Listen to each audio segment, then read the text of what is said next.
Hello and welcome to episode 3 in our amazing 2019 Kyosho Ultima build series from RC Empire, and welcome to the build. Now, in the last 2 episodes we took a look at the box content and talked through some of the details, including what you need to complete the build of this brand new re-released legend from Kyosho.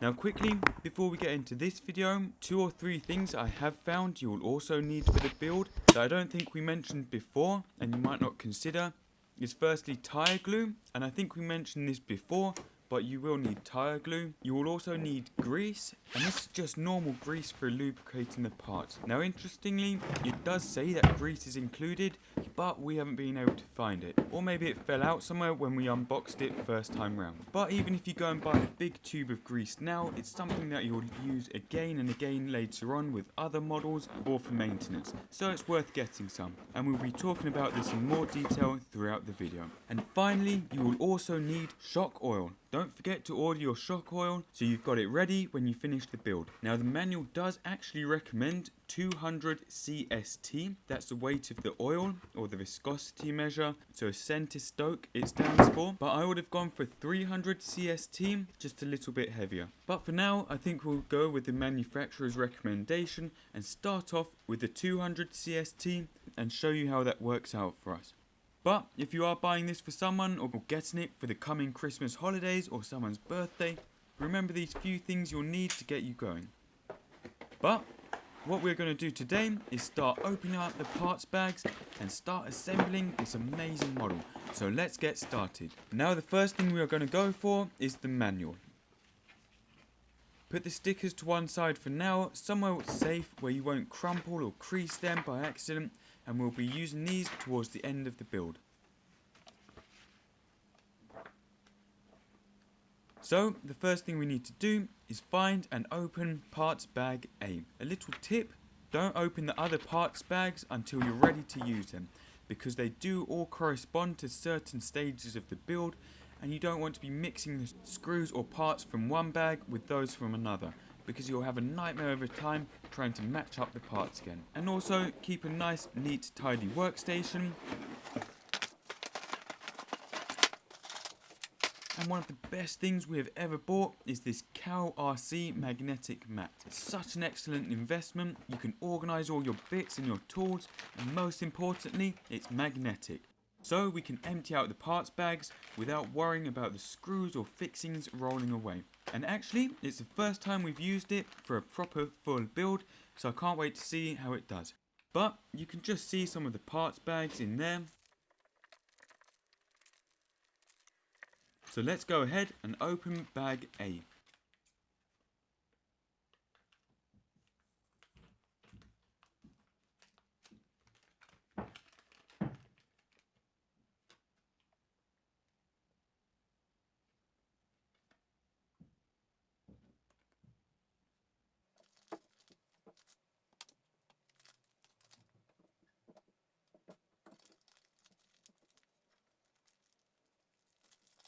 And look at those parts.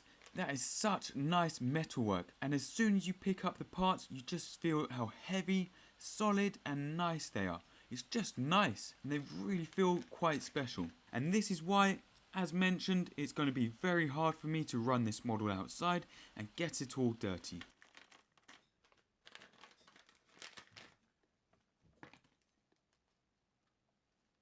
But look at that. Imagine that as a shelf piece. It's such a cool design.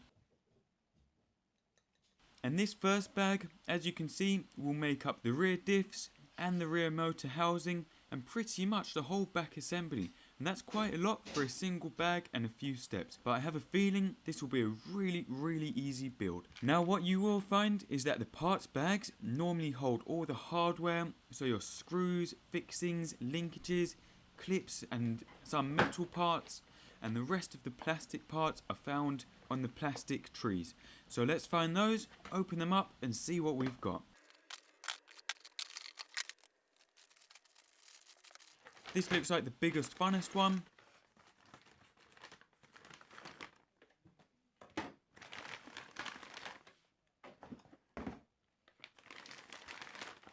And in here we have our shock parts, nice and fresh.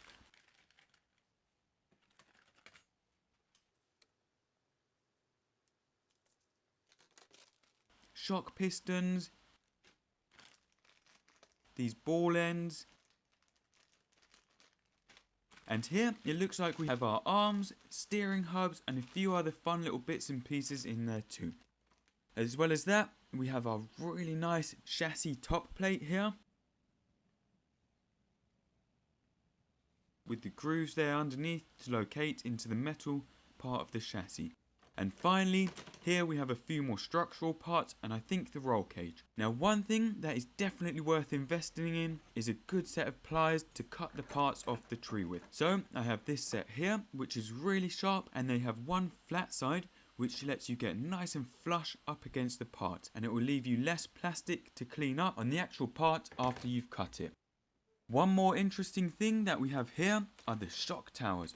Now I believe that the original Ultima shock towers, the front ones at least, were metal, and do back me up on this if you had one, or tell us if we're wrong. But I think the original ones were metal, but the metal did look quite thin, so I don't know if they used to bend out of shape if you gave them a good hit. But we actually have an original Kyosho Sandmaster with the plastic shock towers, and the plastic is so flexible on that. So it's nice to see that Kyosho have put a lot of ribs on this to give it added rigidity, and it's definitely worked because it feels like there's no play in this at all, and that's a good tough shock tower.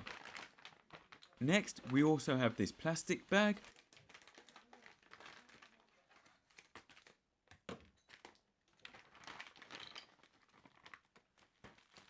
and some really tough looking parts in here.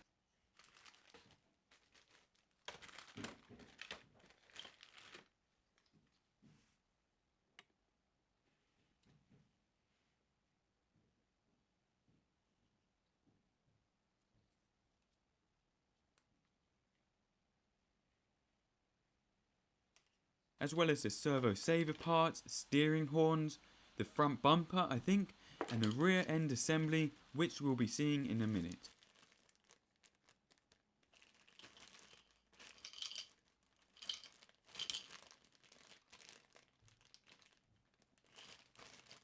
Now one thing I didn't see is that Kyosho actually recommends both a brushed and brushless system for this buggy, which is brilliant.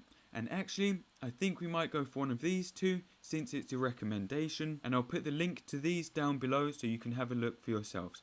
But do let us know what you think because we're still undecided.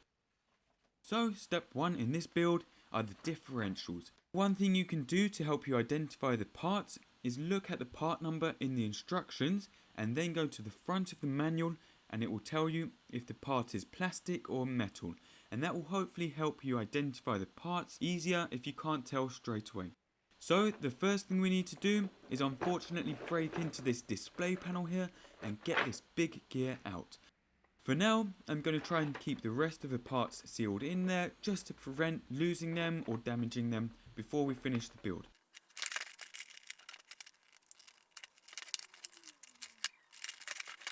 And straight away, again, this looks and feels like a solid piece of metal. Really tough looking from Kyosho.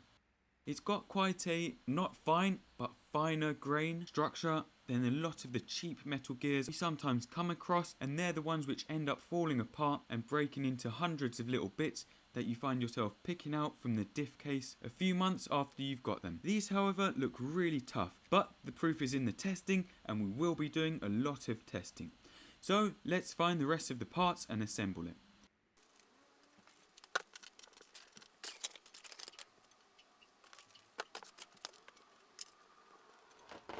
We also need these cups.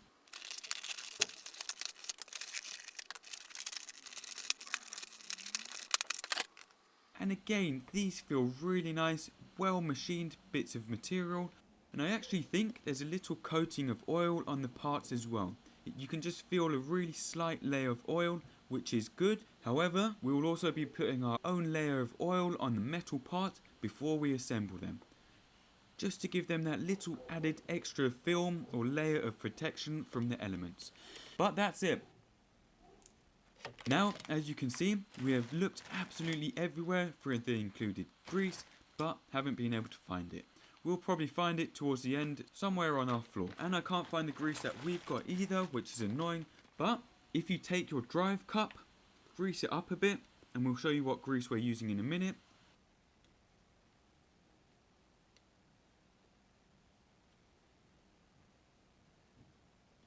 And slide the O-ring on top. And that will fit snugly into the groove on the gear. Make sure that the O-ring is seated in there properly, and you'll feel it slot into place with a really nice fit.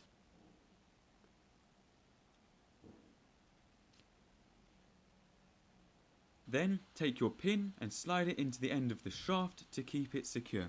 Now one thing I like to use is a good pair of tweezers, just to make handling the small parts in small places a lot easier. And that will just go in there like that.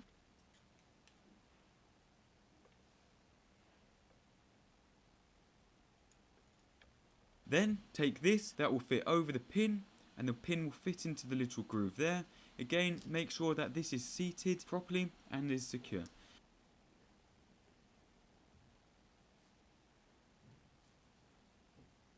And there you go, the first part assembled. Next, take these two beveled gears, slide them on the shaft facing inwards. Make sure you remember to add your spacer, your little washer there, and fit that over like that. And that's done. Do exactly the same on the other side.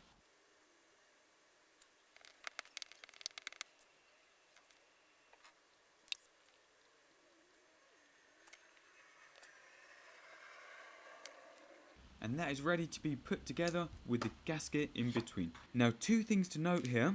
Firstly is the grease. Now the manual says to apply grease to the gears inside the diff. So what I would do is only use grease to lubricate the gears, and we'll show you what grease we use in a second. What I wouldn't do, firstly, is to pack the diffs full of grease or use thick, heavy, sticky grease like the 15,000 weight yellow Kyosho one you can see there. I've actually used this yellow one in this video for the first part because I couldn't find our own one. But using a thick, heavy grease like this in the diffs will give you a noticeable change in the characteristics of the buggy. And in fact, this grease we have here, and for example the 4,500 weight one from Kyosho, is so thick that for such a light buggy like this, if you put a lot of it on the diffs, the buggy would almost act like it's got a locked rear diff and be super drifty, which might be what you want. But for now, building the diffs for the first time, we'll just use a light, normal lubricating grease. Now your box should actually include the grease, so you don't need to worry about this. But again, if you know what you're doing and want to play around with the grease, you can put whatever you want in there. Second point, it is brilliant that Kyosho have included all the tools you need to assemble this buggy. And what's great, and what I know a lot of you will be really happy about, is that the screws are all hex heads. Now note, I'm going to use the included hex keys for a reason, as opposed to our big Turnigy set you can see there. And the reason is that you get a lot more feedback from the smaller ones, and it's a lot harder to over tighten the screws, because you can feel when they start to tighten as you screw them in. Whereas with the big screwdrivers, it's very easy to over tighten the screws because you've got more leverage, and if you over tighten them into the plastic, then it's pretty much game over, and you'll need a new plastic part because you've damaged the thread. You can bodge it, but it won't be as good as new. And this is the case with any plastic parts on any models, or even some of the metal aluminium parts, which are also quite soft. So I find the smaller and more delicate the tools, the easier it is to control them and not over tighten the screws, especially if this is your first model and you're not quite used to the builds yet. So grease up the inside, put the gasket on. I always put a little layer of grease around that too, just to seal it, and tighten everything up. And that's it, the diffs are ready to go.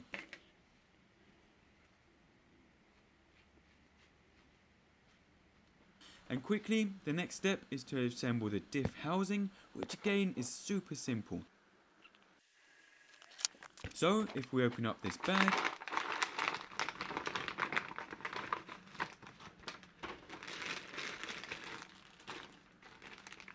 what we need to do, cut the parts off the tree.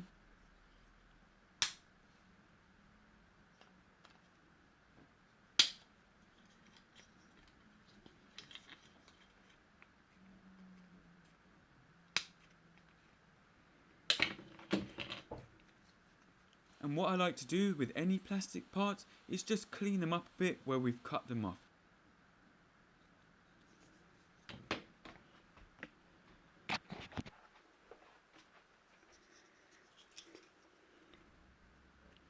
So get a little knife or a bit of sandpaper and flatten it off. You don't have to do this, but it finishes it off a bit nicer.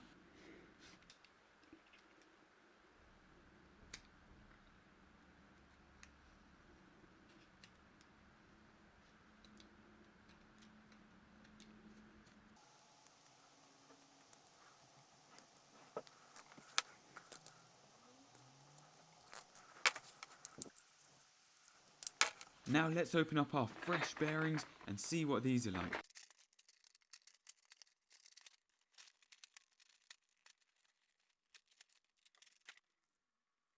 It looks like there's 3 different sizes included, and we're going to need the 2 big ones and 2 medium ones.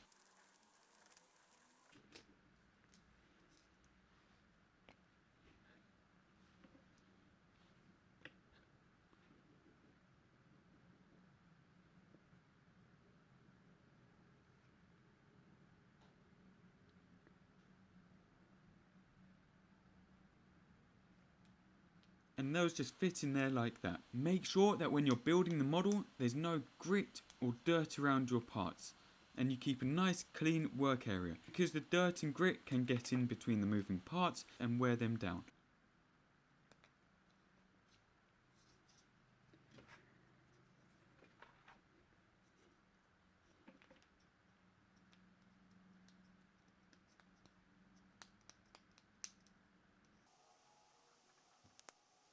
Next, get this bit here.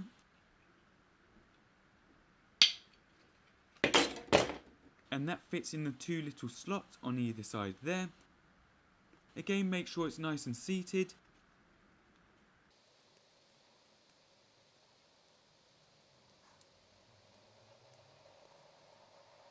Stick the shaft in, which for now is only acting as a locating pin, but later will be more important. So stick that in there.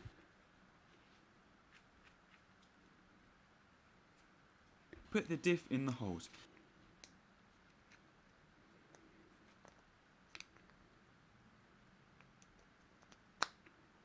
Slide the gear over that.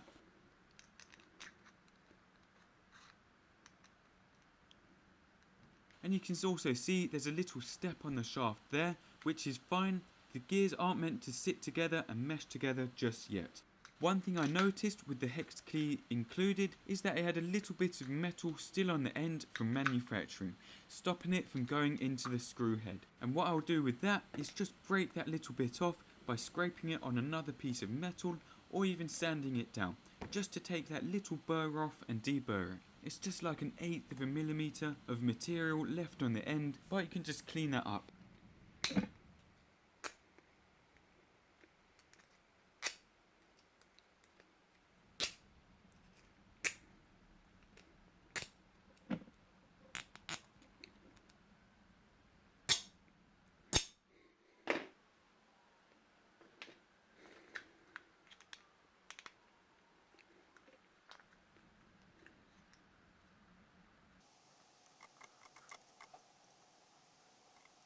Put a little grease on there, and finally, this is the grease that I normally use. It's really old, and I don't even know if you can still get it, but basically, this is exactly the same consistency as the grease you get in the little tubes which are included with these and other kits.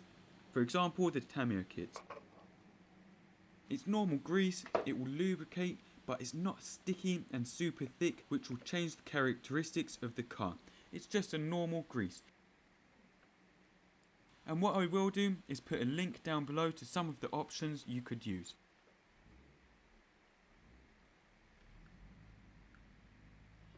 Finally, we have some nice shiny aluminium.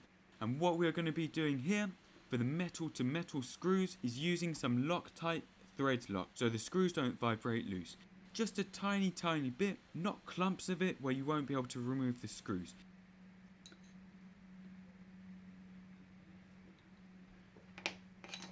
So dip it in there a bit and proceed to put these two nice bits of metal together.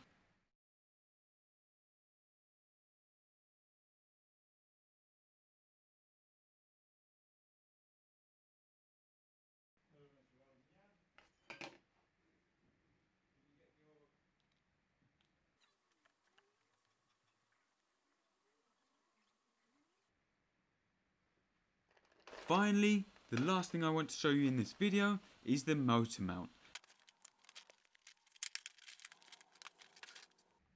And what an incredible piece of material that is. Look at that. Really nice. It's got an almost brushed metal effect as well. And I can't wait to see this all put together. It's going to look amazing. But we'll be assembling that in the next episode. And that's it for this episode. Now it's taken a lot longer than I thought to get to this stage, purely because we were still opening the packets and taking a look at the content as well as talking a lot. But in the next video, now we've started, we should fly through the assembly and start bringing together some of the serious components of this buggy. But that's it. This beautiful model is rapidly coming together, and honestly, I don't think this will take you more than a few hours to complete. There really aren't that many parts to it, which is good. The instructions are easy to follow, and I'd say this is a perfect model for beginners and experts, and even as a showpiece. But again, do let us know if you'd like to see a brushed versus brushless setup to start off with in this brilliant little buggy, because I am looking at the comments and noting down every single one and tallying them up, even if I'm not getting a chance to reply yet. So please do continue to let us know what you think. In the next episode, we might not show you every single step like we did today, because to be honest, it's really not that much of a difficult build, and as long as you follow the instructions, you can't go far wrong. We will show you a few of the important bits and the bits that we had to think twice on. And actually, in one of the next episodes, we'll be showing you a really cool little tool that we've bought for this and some of our other builds, so do watch out for that. But that's it. I hope you enjoyed this episode and seeing the 2019 Kyosho Ultima coming together. Please do rate, comment and subscribe for more videos. Thank you for watching and see you soon.